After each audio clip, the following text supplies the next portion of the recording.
So the Falcons made some big moves Friday, maybe the biggest being finally deciding on their defensive coordinator. They got their guy, Ryan Neilsen, he of the New Orleans Saints, which is why we have he of Locked On Sports Saints, Ross Jackson, to join us today. Welcome back to the show, Ross. And I'm just going to get this out of the way front and center.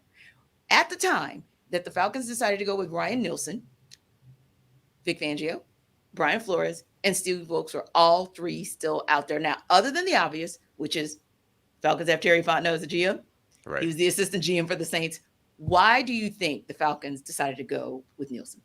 I think one of the reasons why they decided to go with Ryan Neilsen is that Ryan Neilsen has been somebody that is kind of one of those young defensive coordinators that everyone's wanted to be in on here over the course of the past couple of years. He has been highly regarded in coaching searches, coaching cycles, and everyone knew it was only a matter of time after serving as the co-defensive coordinator with the New Orleans Saints that he would eventually get his sole defensive coordinator opportunity. I also think that when you look at the Atlanta Falcons, one of the things that they one of the places where they want to win on the defensive side is in the trenches. They want to be able to establish this game by stopping the run, forcing a team to be one-dimensional, being able to come after a quarterback, just like most NFL teams do.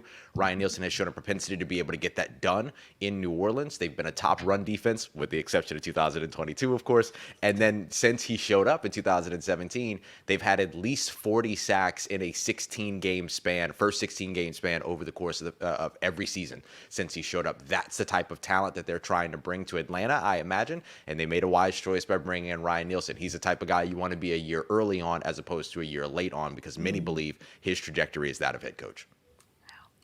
One of the things that I think, Ross, I always like to get a good feel for guys, because one thing about DNP's that I liked about was that he had a good feel for his players, and he actually knows how to put his players in good situations.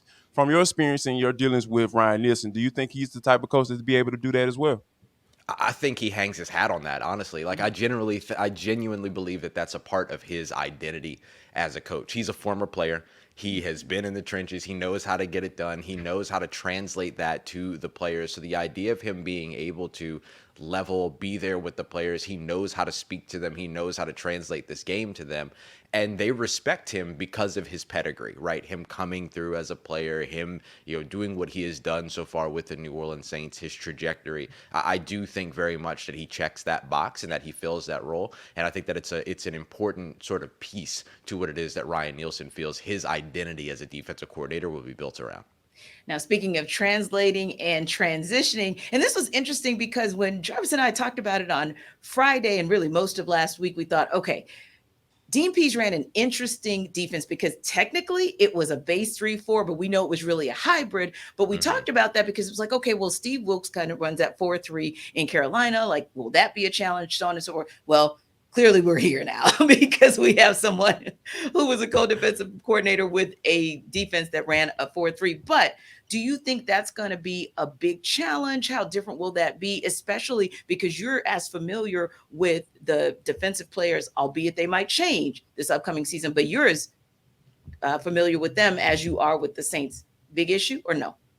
No, I don't think so, because in fact, actually what the Saints did was that they actually ran a hybrid system. So early rundowns, they oftentimes had 4 down linemen, but then once you got into passing situations, they would shift over to a dime defense in which they had, they had 6 defensive backs, but then they whittled down their defensive line in order to get that done. So they would play odd sets in that case. So he has employed 4-3 looks, 3-4 looks, 3-2-6 looks. I mean, he's employed all of these different pieces to make sure that they're always multiple on the defense, and that it allows for his defensive linemen to stay fresh.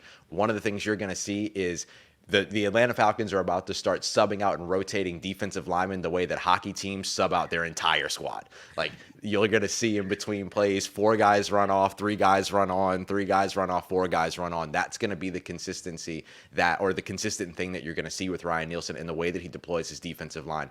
He wants his players to be fresh on third downs. He wants his players to be as fresh as they can in an 11-play drive, which ideally he doesn't let get started in the first place. And more importantly, he wants his defensive line fresh in the fourth quarter. Ryan Neilsen wins games as a defensive guy with his defensive line. So his rotation is a big part of keeping them fresh and making sure that they can impact the game when it matters most.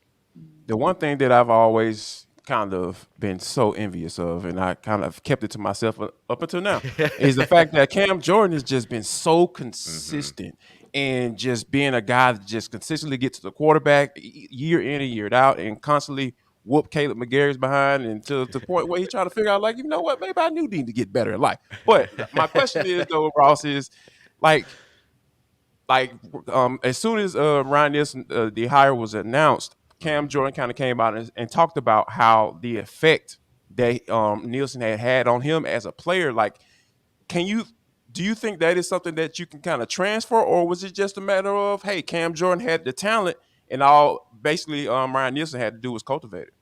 I do think that it's a little bit of Cam Jordan had the talent because obviously Cam was successful before Ryan Neilsen showed up, but Ryan Neilsen helped him, as Cam would say, get to the next level, right? And so I look at a guy like Grady Jarrett, for instance, who is one of those guys where you're not going to get probably 100% of snaps out of him every single game anymore. Right. And that's kind of where Yes. Cam has been over the course of the past little bit. You've seen him at career low in terms of snaps, playing 70 something percent of snaps in a game, for instance.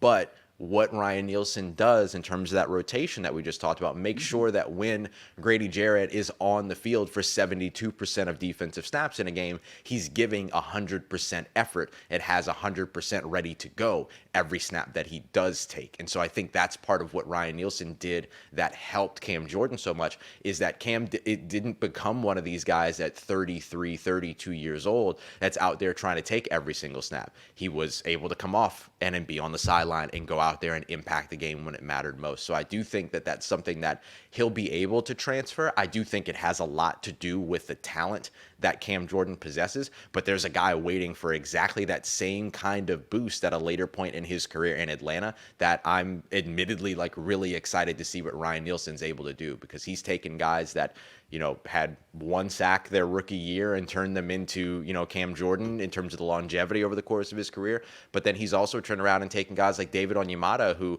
came in from, Manitoba, Canada, and turned him into a starting defensive tackle, and a guy that we're talking about now is a must retain in New Orleans, who now has a Y'all little don't bit have of to a tie retain to him. the Atlanta Like, y'all can let Falcons. him lock. Exactly. Right. Y'all Yeah. can let him leave, man. Like, y'all don't have to So hold. It's all about newness in right. 2023. Y'all can let him ride. I We'll take him I down can't here. tell you I can't tell you how upset I would be on a Sunday watching whoever the New Orleans Saints find as a quarterback lining up 60 snaps in a game directly in front of David Onyemata and Grady Jarrett. Like, just we're done here. We're done here.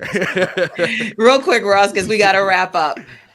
We hear a lot about this basically on the offensive and defensive side, but do you have any concerns, or should the Falcons have any concerns that, quote unquote, real Nielsen will be one who will be calling plays for the first time in his career?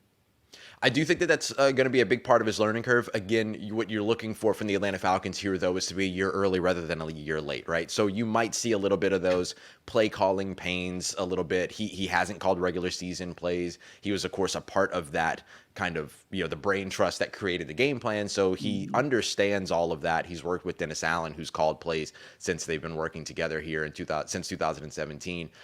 So I would expect that to be a little bit of a hurdle for him. He's called preseason plays. So, but again, you're trying to be a year early on him. So like, take that in stride, understand that that's going to be a part of the growing pains, and then get him there. The other big thing is that he's always been working in New Orleans with an elite secondary coach. So that's the next position that the Atlanta Falcons will need to fill. Because if I remember correctly, they vacated that spot when they hired him, secondary coach. Yep. So that's a big hire to watch, because he's worked with Aaron Glenn and Chris Richard. So he's had some pretty good guys on the back end. So that's a big hire to watch in terms of the partnership. Appreciate that. And what you guys need to watch as well is Locked On Saints, because Ross Jackson, as you guys can see, is a good listen and a good look. So we thank our friend for stopping by. And also, you know what to do after it's ATL Day Ones, after it's Locked On Saints, then it's Locked On Sports Today, because they're going to give you the biggest reaction.